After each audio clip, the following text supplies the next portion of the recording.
Fala pessoal, a gente está com algo realmente especial, é um carro simplesmente quebrador de recordes, tanto dentro do UOL, porque a gente não gravou um carro que anda tanto até o momento, e também porque ele justamente consegue desbancar vários outros do mundo automotivo como um todo, Lamborghinis, Ferraris, enfim, modelos aí dos mais variados, dos supercarros mais variados que vocês podem imaginar. E além disso, por incrível que pareça, ele não cobra tanto quanto os seus rivais de desempenho, né? Carros que andam junto, porque o 911 Turbo S Cabriolet, que é a versão conversível, que é o carro mais caro hoje da Porsche, parte de 1.845.000. Não é nem de perto uma quantia de dinheiro pequena, mas assim, se você vai comparar com 3, 4 milhões da concorrência para ter o mesmo nível de desempenho, a gente está falando aqui, na verdade, de uma pechincha, né?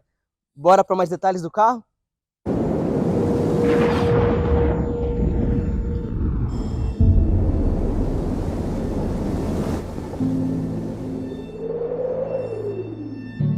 Começando aqui pela dianteira, mas assim, como um todo, vocês podem ver que ele não abandona aquela silhueta clássica que surgiu ali nos anos 60 para o modelo, ele vem só se aprimorando, só que sem perder essa essência, né? A gente vê aqui também os faróis arredondados, ele tem aqui, né, o conjunto de full LED, que tem uma iluminação muito boa, então inclusive em estradas, por exemplo, à noite, você parece que clareia, deixa a frente aí clara como o dia. A gente tem também aqui alguns frisos mais horizontais na parte aqui inferior do para-choque, junto aqui, né, dos faróis de milha. E aqui a gente está com o modo Super Sport ativo, né? Então, até para poder mostrar depois para vocês o aerofólio aberto, porque só assim, ou configurando individualmente, você consegue deixar esse carro na sua disposição mais esportiva. Mas justamente por isso a gente vê que ele não tem uma altura muito grande em relação ao solo nessa configuração. E vocês vão ver que ele faz quase que uma mágica no modo normal para conseguir não raspar por aí. Você consegue sim rodar por aí sem raspar com esse carro. Lógico que ainda assim não vai ser, mesmo no modo normal ou com a frente levantada, que a gente vai mostrar depois para vocês, não vai ser o carro com maior vão em relação ao solo, até porque não poderia, por uma questão de segurança, o carro anda demais, né? E aí a gente passa para mostrar também a parte aqui desse spoiler dianteiro aqui, ele é uma parte emborrachada que ajuda a quebrar um pouco o vento, e ele tem todo um estudo aqui aerodinâmico, não só para diminuir a resistência do ar, é um carro que chega pela tabela da Porsche a 330 km por hora, como também para poder aprimorar a refrigeração. Então a gente tem aqui alguns radiadores, né, que são essenciais para poder você não deixar aqui o carro superaquecer, é muita potência. E ali nas entradas laterais ele já faz a função de admissão, né? E enfim, a gente vai chegar lá daqui a pouco. Mas antes a gente vai mostrar também aqui que a gente tem os repetidores de seta posicionados aqui. A gente tem nessa configuração aqui que a Porsche montou, né? Se você vai agregando outros opcionais, o carro pode passar de 2 milhões de reais. A gente vê freios de carbono cerâmica, são 6 pinças aqui na frente, 4 ali atrás. É um dos carros também que mais consegue parar, e tanto quanto ele anda, ele para, e vocês podem ter certeza disso.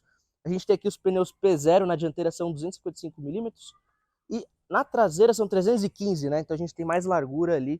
E como o carro está com a capota abaixada, a gente consegue, mesmo aqui fora, ver como é que é um pouquinho ali do interior, né? Eles quiseram configurar ali com essa cor creme, e aqui na parte de cima, o que eu acho sempre muito inteligente de se fazer, eles colocaram um revestimento preto. Não só porque isso ajuda a barrar o reflexo do sol, mas também porque ele, com o tempo, não vai desbotar, não vai manchar, já que isso aqui é uma parte onde pega realmente mais luz, né? E aí a gente deixa aqui o estofamento e a parte inferior para a cor que você quer configurar. E no caso a gente está falando aqui de uma cor verde, né? Se você olha não muito no sol, ele parece mais um cinza, mas agora com um pouco de sol a gente vê que ele é um verde, as maçanetas também tem um ressalto aqui para fora. E a gente também vê aqui na soleira lateral que a gente tem mais um recorte, então a gente vê essa faixa aqui para denominar a versão, que é a versão topo de linha que a gente já tinha dito. Então a gente tem aqui a entrada de ar, principalmente também para fazer a parte da indução de ar, para poder encaminhar o ar ali para fazer a função da combustão. E aqui a gente tem já o aerofólio ativo, ele é um aerofólio que abaixa, levanta, ele recolhe. A gente deixou ele aqui para vocês verem na versão mais agressiva, onde ele consegue inclusive produzir mais pressão aerodinâmica. E aqui a gente tem a parte de resfriamento também, que faz alusão a quando o 911 tinha refrigeração a ar. Então aqui ele teria aqui uma função de resfriamento. E não deixa de acontecer, porque a gente sente aqui um calor saindo, mas toda a parte mecânica está abaixo de uma capa, que depois a gente também vai mostrar para vocês. Então ele está muito bem protegido aqui embaixo.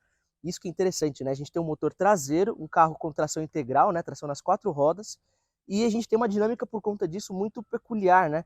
Então, ao mesmo tempo que você sente o balanço do carro mais solto, né? Porque a gente não tem um arraste muito grande de peso ali na frente, você tem toda a aderência disponível. Você tem 4 pneus tracionando, e são pneus largos, e você tem um sistema de tração muito inteligente. Então, enfim, é um conjunto vencedor aí, por isso que ele consegue também andar junto de outros modelos até mais caros e até mais potentes. E agora, quando a gente chega para a parte imediatamente traseira, a parte mais chapada, a gente vê que não só temos aquele aerofólio aqui mais agressivo, como a gente também tem essa parte ressaltada, fazendo esse efeito ducktail, que seria o rabo de pato, como chamam, né? Com aqui um brake light e a assinatura que percorre toda a extensão da traseira. É uma traseira também bem abaulada, né? E dá esse efeito moderno para uma silhueta clássica, memorável aí de décadas da marca. E a gente também tem na inscrição da Porsche um efeito tridimensional, porque são letras ressaltadas, né? Então acho que dá um efeito bem interessante junto aqui do conjunto. E a gente também vê aqui a parte das saídas de escapamento. São 2 de cada lado, 2 pares de cada lado, totalizando aí 4 saídas. E claro, em relação a outros modelos, já que a gente estava falando de Ferrari, Lamborghini, de repente até Koenigsegg, de repente, enfim, mas já seria um nível um pouco até mais elevado, a gente não tem o mesmo ronco dessas outras marcas, né? Eles têm motores maiores, eles têm estudos aí de acústica de escapamento mais refinados. Aqui é basicamente função e ponto final, por isso que o carro ele executa tudo muito bem. E aqui a gente consegue mais ouvir o que é característico dele, que é a motorização boxer, mas ela tem um ronco mais abafado, vocês vão ouvir também a gente quando estiver dirigindo, e com os espirros da turbina, né? É um motor mais abafado por natureza, e com as turbinas isso acaba aumentando esse efeito do som ficar mais fechado, né? E como é legal de mostrar para vocês, né, quando a gente falar de um carro conversível, é o interior e a gente filmando do lado de fora do carro, né? Então aqui a gente consegue ver como um todo o espaço interno. Aqui esse banco eu regulei para mim, depois eu vou entrar para mostrar para vocês, né? Eu meço 1,72 e o espaço aqui é bem pequeno que sobra, né? Na realidade, se tiver um ocupante aqui, pelo menos na fileira traseira, é recomendável que ele vá daquele lado com esse banco aqui o máximo que der para frente, já que o passageiro ali não vai ter função nenhuma de dirigibilidade, não vai precisar se preocupar com precisão de nada, né? Então aqui é mais eu diria que esse especificamente é o lugar do quebra-galho. Se alguém fosse mais alto do que eu, não ia sobrar mesmo espaço, mas, né, lógico, a gente ainda tem muita segurança pelo fato aqui dos cintos, porque a gente tem aqui também uma acomodação que veste muito bem quem está aqui atrás, né? A gente tem também um estofamento aqui de couro alcântara, junto com no estofamento lateral aqui de couro, um couro premium, feito pela Porsche Manufacture, que você inclusive pode fazer customizações, né? Se você solicita no seu pedido um couro XYZ ou algumas inscrições ou costuras, eles fazem isso para você. Já abrindo aqui a porta, a gente vê também esse acabamento presente nas laterais, sistema de som premium da Burmeister, um dos melhores aí que você pode ter, soleira 911, aqui basicamente você abre o porta-malas que fica na frente, a gente vai mostrar aqui, vamos aproveitar para vocês verem como é, né, o espaço que a gente tem disponível. Já temos aqui uma mochila nossa aí da redação, e ele é assim, né? Então, enfim, vou tirar aqui para vocês verem. Ele é um baú aqui, basicamente, sobra um espaço legal, interessante. Lógico que qualquer hatch compacto ainda vai ter mais capacidade do que ele, mas é um carro que você consegue usar tranquilamente. E a outra função, antes da gente começar mesmo a mostrar o interior, é aqui, né, a parte traseira. Se você aperta aqui, ele vai abrir, e esse é o máximo que ele vai abrir para vocês conseguirem acessar algumas coisas aqui, né? No caso, o reservatório de óleo. Aqui a gente já tem a parte de arrefecimento e aqui a gente vê algumas ventoinhas, né? Isso também faz uma alusão à época quando ele tinha refrigeração a ar.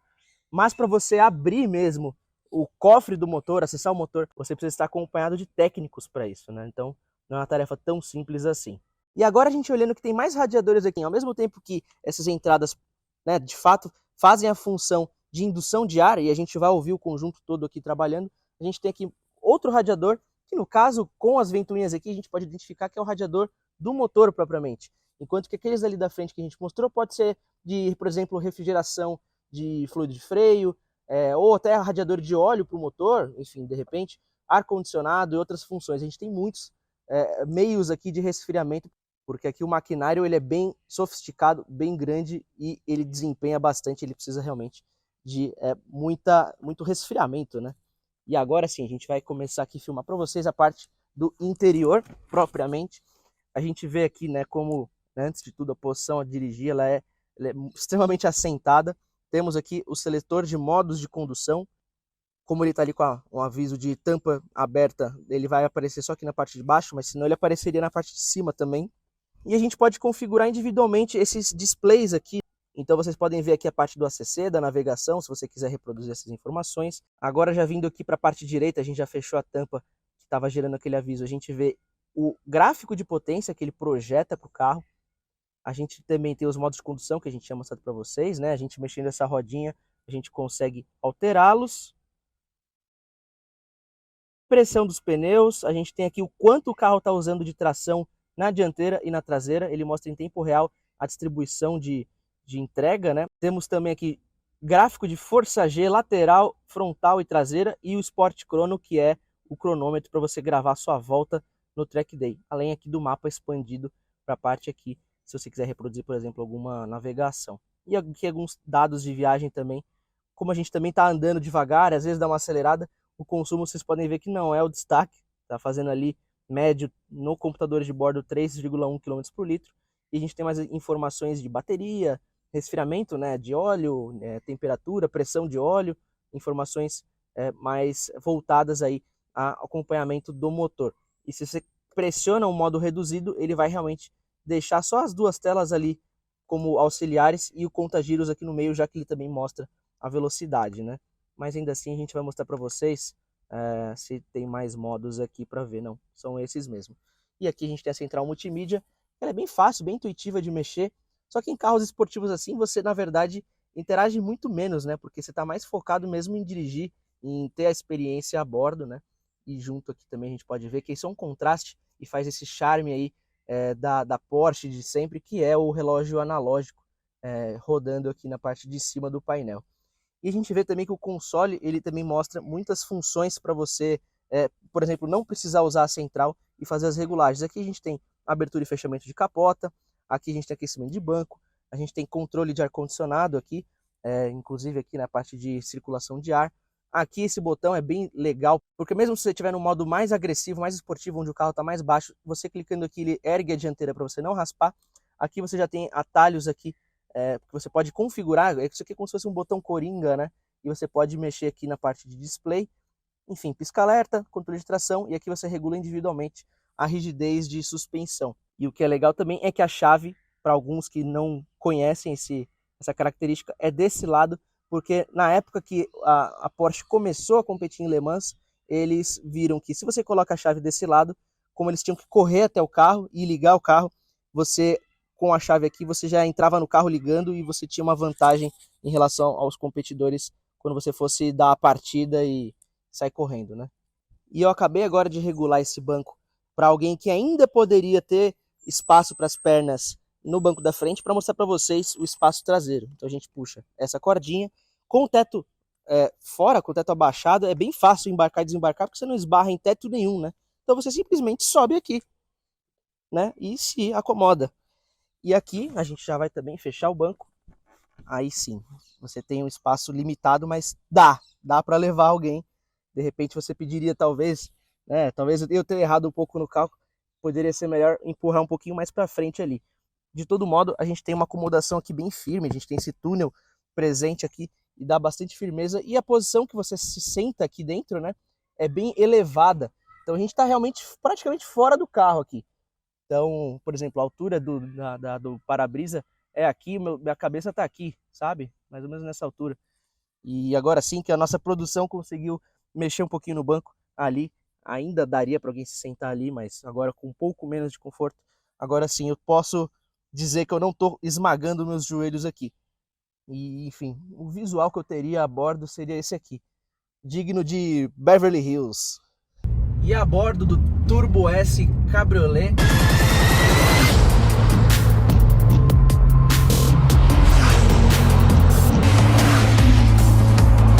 a gente vai dar algumas impressões aqui já ao volante, a começar aqui, né, pela posição impecável de dirigir. Você está posicionado aqui da melhor forma possível. Se você anda em outros carros que você acha que a posição de dirigir é boa, aqui você consegue ser melhor ainda. E você vê, mesmo com a capota fechada, a gente não ouve muitos ruídos, assim, muitos rangidos de encaixe da lona aqui, que no caso é uma lona bem rígida, né?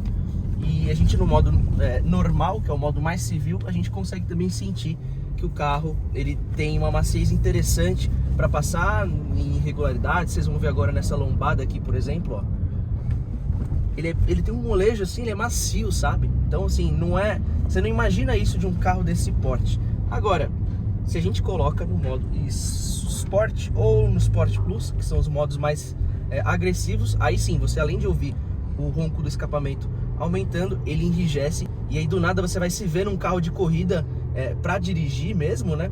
E em movimento vocês vão ver também a abertura da capota. A gente de propósito vai fazer o carro em movimento abrir para vocês sentirem que também não tem problema nenhum em você operar aqui o teto em movimento. Então é uma praticidade bem interessante, inclusive para o uso diário. Só que nem vocês viram no banco de trás, não é muito ideal, né? Muito legal assim para quem vai ali na segunda fileira, porque é bem apertado. Ó, agora que o farol abriu, a gente tá aqui, né? Por 30 por hora, ele abre até 50 por hora. A gente consegue fazer a abertura em movimento. E de propósito a gente não tá com o microfone para vocês também poderem ter uma ideia de como é a acústica com a capota aberta. E a gente também não pode demonstrar muitas acelerações, porque esse carro, a cidade fica muito pequena para ele, se é que vocês me entendem, né? É um carro muito veloz, então eu vou só acelerar de primeira marcha para vocês verem. Não vou passar a segunda, senão é muita velocidade. Ele até passou a segunda, né? Mas fazer o quê? Assim, ainda que talvez aí na filmagem vocês ouçam bastante barulho de vento, quem tá aqui dentro, mesmo em velocidades mais altas, em estrada, a gente consegue conversar, sabe? Só por via das dúvidas, estou levando um pouco mais o meu tom de voz. Mas nem precisaria ser o caso. Agora, a 40 por hora, sem ter muitos carros do lado, eu já posso até falar um pouco mais baixo, eu imagino. O que mais pega não é nem o vento, é o barulho externo, né? Ó, por exemplo, vou dar outra demonstração. De terceira marcha, vocês veem que a turbina dele enche muito em alta, né?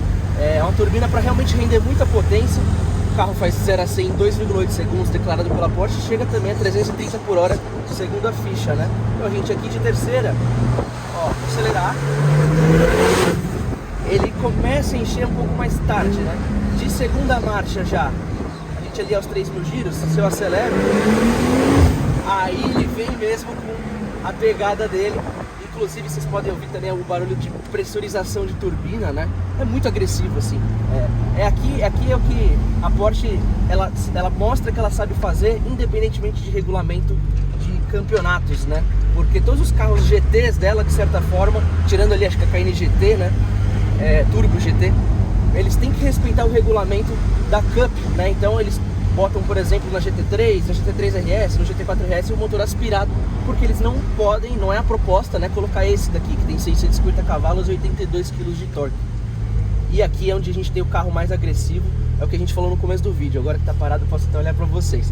É o carro mais caro da Porsche hoje em dia, inclusive porque nessa configuração cabriolé o preço também é um pouco mais elevado do que a versão fechada. E é o carro mais veloz, ele é um carro que teoricamente não era para acelerar nem o que ele acelera, porque você tem vários, inclusive, comparativos fora do país aí com carros de até 1000 cavalos e ele anda junto, com 650 cavalos. Então é uma coisa assim meio descomunal até, né? Por isso que a galera gosta bastante, fora essa usabilidade que a gente mostra pra vocês. Vamos colocar aqui de novo no modo normal, ó. A gente vai passar ali depois numa valeta um pouco maior. E vamos ver até se ele raspa, né? Eu não vou forçar, não vou passar muito, não vou passar totalmente de frente. Mas é uma valeta bem grande que, mesmo passando de lado, um carro desse seria para raspar. E vocês vão ver que ele não vai. E aquilo que eu falei para vocês, né, do desempenho do carro, ele já projeta uma curva de desempenho, uma curva de entrega de potência, que vocês podem ver aqui. Ele só sobe, né? E mesmo depois daqui da faixa vermelha, que na verdade é basicamente o corte, só aí ele começa a cair, mas ele ainda está num rendimento muito alto. É uma turbina muito grande do carro, né? Então, agora que a gente deu um zoom melhor, vocês podem até ver, né? Ele vem numa crescente aqui, que cada rotação que você desenvolve, mais potência ele entrega, né? E agora a gente vai para a prova da valeta. Não vou nem conseguir passar muito de lado por causa dos carros que estão aqui, então vou passar só mais devagar, ó. Não raspa. E é uma valeta boa, tá? Eu já raspei ali com o sedã, com o hatch. É uma coisa mais uma das coisas dele aí que desafia um pouco as leis da física, mas isso aí é graças à suspensão adaptativa, né? A suspensão ativa desse carro. Mais uma aqui, ó, vamos lá. E eu não passei tão devagar quanto lá, também não raspei. Bem interessante. E se você tá num terreno realmente complicado, você ainda pode apertar esse botão aqui, que ele faz, vou parar aqui para vocês verem a suspensão agindo, ele eleva a dianteira do carro, justamente para você não raspar mesmo a frente. Então a gente aperta aqui, não sei se dá para ouvir um barulhinho. Agora ele acabou de subir e a gente está aqui com a frente arqueada, assim, a frente levantada, né? Aí você não vai raspar em lugar nenhum, assim. Não vou dizer que é para você fazer um off-road, porque não é a proposta, de longe disso, né? Mas agora numa lombada dessa, tipo, isso aí fica totalmente irrelevante pro carro, né? É isso aí, pessoal. Esse foi o Porsche 911 Turbo S Cabriolet. O que vocês acharam do carro? Coloca aqui nos comentários. Inclusive, vocês vão ver mais informações na editoria de carros do UOL, onde esse vídeo estará inserido, tanto de especificações técnicas, quanto inclusive de impressões a dirigir. E lógico, vocês também puderam ver algumas delas ali a bordo dessa máquina aqui. Então, não deixe de acompanhar a gente. Como sempre, muitíssimo obrigado pela atenção. Fortíssimo abraço.